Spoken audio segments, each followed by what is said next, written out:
unânime nos termos do voto do relator.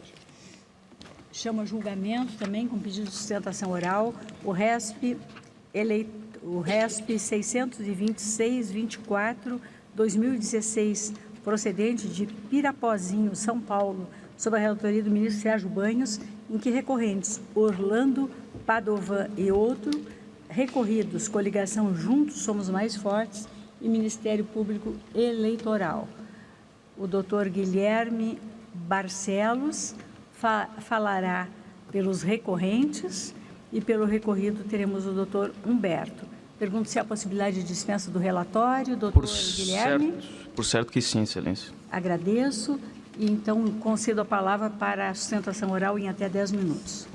Excelentíssima senhora ministra presidente, excelentíssimo senhor ministro relator, ministro Sérgio Banhos, senhores ministros, doutor Humberto, Ministério Público Eleitoral, senhoras e senhores, excelências, são dois os fatos descritos no acórdão regional, fatos a partir dos quais o TRE de São Paulo concluiu pela existência de abuso de poder econômico, no caso dos autos, julgou procedente a AIGE, cassou os diplomas dos ora recorrentes e impôs a eles também sanção de inelegibilidade. O primeiro fato é o seguinte: tratou-se da distribuição de cervejas na véspera da eleição em um evento realizado, e as palavras são do acórdão, no chamado Bar do Pedrão, e aqui falo entre aspas. Neste evento teria havido a distribuição de cervejas, as cervejas foram custeadas, e o acórdão diz isso de maneira expressa, pelo proprietário do bar. O evento não contou com a participação dos candidatos, não houve distribuição de propaganda eleitoral, não houve pedido de votos, e esse é o primeiro fato. Já o segundo fato, e derradeiro, descrito no acórdão regional, daria conta da distribuição de camisetas vermelhas, camisetas estas que teriam sido adquiridas a expensas da campanha majoritária hora recorrente. O acórdão regional, apesar de concluir que esse fato também configuraria o ato abusivo, ele não diz quantas camisetas foram adquiridas, para quantas pessoas elas foram adquiridas e, portanto, não diz acerca da extensão ou da expansão desta conduta, e não diz também acerca da distribuição de propaganda eleitoral, de pedido de votos, de dinheiro ou algo do tipo. É certo, e aqui encerro esta introdução, melhor dizendo, é certo que chegou-se a referir, a mencionar na origem acerca da pretensa distribuição de dinheiro ou de pagamentos de contas, mas o acórdão é expresso em refutar estas condutas por ter compreendido inexistir provas delas. O que aconteceu aqui é que foram provas inquisitoriais não ratificadas em juízo e, portanto, não há falar de distribuição de dinheiro, bens ou vantagens de outra natureza. Os dois fatos, portanto, são apenas estes: distribuição de bebidas, distribuição de camisetas. Passaremos a demonstrar, ou ao menos tentaremos, que estes fatos, à luz dos estritos limites do acórdão regional, não induzem o reconhecimento de abuso de poder econômico, muito antes, pelo contrário, e, para tanto, excelências, a minha sustentação será dividida em 3 tópicos. No primeiro, eu assentarei algumas premissas que irão nortear todo o nosso raciocínio. No segundo, enfrentarei esses 2 fatos, um a um, de modo a demonstrar que não é ilícito e que, se ainda assim houvesse, não haveria gravidade suficiente apta a reconhecimento ou ao reconhecimento do abuso. E, por fim, eu confrontarei de maneira direta o argumento constante do acórdão tendente à configuração do abuso. Passo a primeira parte e assento as premissas. A primeira: não há falar em reexame de fatos e provas. Os limites fáticos estão descritos no acórdão. Que nós pleiteamos aqui é apenas a revaloração das circunstâncias à luz dos limites fáticos e das premissas constantes do acórdão. Vale dizer, à luz desses limites, há ou não há abuso? É isso que nós estamos discutindo aqui. A segunda premissa é a seguinte: uso não se confunde com abuso. São coisas distintas. E, então, o que é abuso de poder econômico? A jurisprudência do tribunal, desde há muito, diz o que é abuso de poder econômico. E este ilícito eleitoral ele ficaria evidenciado pelo uso excessivo de recursos patrimoniais, sejam públicos, seja privados. Portanto, eu reitero, uso não se confunde com abuso. A terceira e última premissa que eu gostaria de destacar é a seguinte, excelências, não há quebra da legitimidade do processo eleitoral aqui, demonstrarei em seguida. De toda e qualquer maneira, como sua excelência, o ministro Fachin, não cansa de asseverar, nós estamos tratando aqui da soberania popular. Qualquer dúvida, ela deve, portanto, pesar em prol do sufrágio. Não há quebra, e aqui encerro essa terceira premissa, da legitimidade do processo eleitoral. E o que há, ministra Rosa Weber, como costumamos dizer lá no Rio Grande do Sul, de onde eu também provenho, é que a candidatura adversária derrotada, recorrida neste caso, é ruim de voto, muito ruim de voto. E ruim de voto por quê? Porque em legislaturas pretéritas, desencadeou uma péssima gestão no município.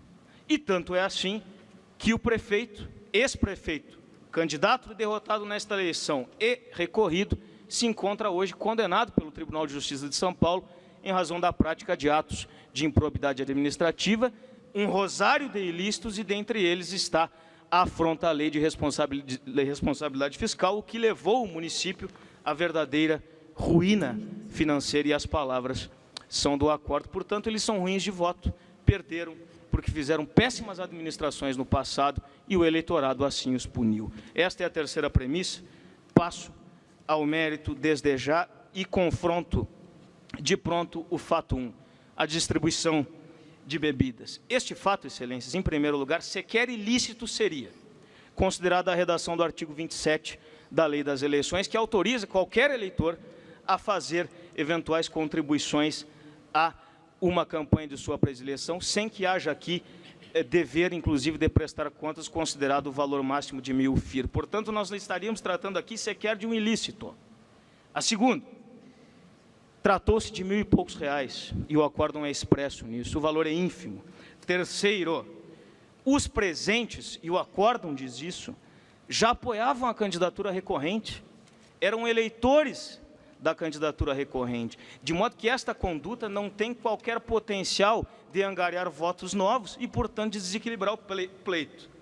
4, quanto a este fato 1 ainda, este fato foi uma confraternização, e isto é comum em municípios do interior, ainda mais em municípios pequenos, como Pirapozinho o é. 5º, o acórdão, deveria tê-lo feito e não o fez, não registra o número de pessoas presentes nesse evento. Não dá conta de quantos presentes lá estiveram. 6º e penúltimo, quanto a este fato 1, os candidatos, eu reitero o que disse no início, não estiveram presentes no evento, não houve distribuição de propaganda eleitoral, não houve pedido de votos. À luz desses argumentos, excelências, não resta outra conclusão a nós outros que não a seguinte: a jurisprudência do TSE possui casos demasiado similares, recentes a esse, e eu cito 2 dentre outros. O primeiro, o RESP 62454 de São Paulo, relator o ministro Jorge Mussi, eu estava aqui na tribuna também defendendo a recorrente, e o segundo, o RESP 50120 de Minas Gerais, relator sua excelência, o ministro Sérgio Banhos. Os casos são muito similares, em ambas as situações o TSE afastou o abuso. Passo a contrapor o segundo fato, a distribuição das camisetas. Primeiro, não há vinculação direta ou indireta com a campanha. O acórdão refere um elemento para vincular a campanha a este enredo de distribuição de camisetas, que foi um recibo apreendido na residência de um suposto integrante da candidatura majoritária. O acórdão, no entanto, refere expressamente que este recibo não contém informações fidedignas. As palavras são do acórdão: o recibo é impreciso. Não foi, quanto a ele, também realizada qualquer tipo de perícia. Segundo, o acórdão não registra quantas camisetas teriam sido adquiridas, quiçá quantas teriam sido distribuídas, e não há registro, consequentemente, da extensão ou expansão dessa conduta. 3, foram apreendidas, segundo o acórdão, apenas 25 camisetas. 25 camisetas. Nós estaríamos tratando materialmente de 25 camisetas. E isto definitivamente não é grave. 4, não houve vinculação à troca de voto, pedido de voto, não houve distribuição de propaganda eleitoral, quiçá vantagem de qualquer outra natureza. 5, não houve entrega de dinheiro. 6, ainda que assim não fosse, o mesmo acórdão recorrido é expresso a afirmar que as camisetas seriam destinadas a cabos eleitorais e simpatizantes da campanha, o que também não tem potencial gravidade de influir na legitimidade do pleito. 7, por fim, quanto a esse segundo fato, a jurisprudência do TSE também dá guarida àquilo que defendemos. Eu cito 2 casos, por exemplo.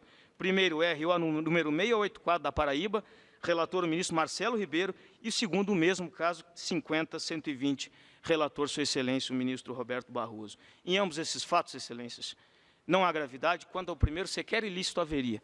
Quanto ao segundo, não há gravidade. O acórdão não contém elementos indispensáveis à configuração do abuso e, portanto, é por isso que nós pleiteamos a reforma da decisão. Por fim, o acórdão, e eu já encerro, senhora presidente, ele refere, para justificar a gravidade, apenas a diferença de votos.